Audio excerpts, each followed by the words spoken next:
مجھ کو اوپر کی مجلس والوں کا جب وہ جھگڑتے تھے کچھ بھی علم نہ تھا۔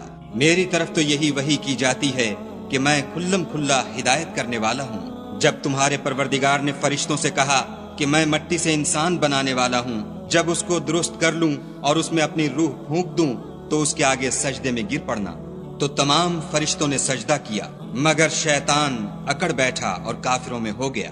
خدا نے فرمایا کہ اے ابلیس، جس شخص کو میں نے اپنے ہاتھوں سے بنایا اس کے آگے سجدہ کرنے سے تجھے کس چیز نے منع کیا؟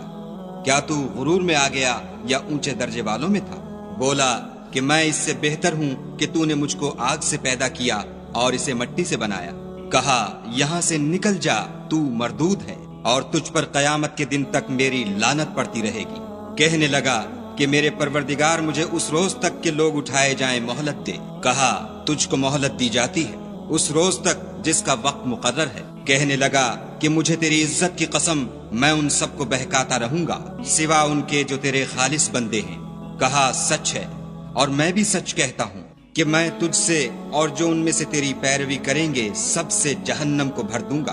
اے پیغمبر صلی اللہ علیہ وآلہ وسلم، کہہ دو کہ میں تم سے اس کا صلہ نہیں مانگتا اور نہ میں بناوٹ کرنے والوں میں ہوں۔ یہ قرآن تو اہل عالم کے لیے نصیحت ہے اور تم کو اس کا حال ایک وقت کے بعد معلوم ہو جائے گا۔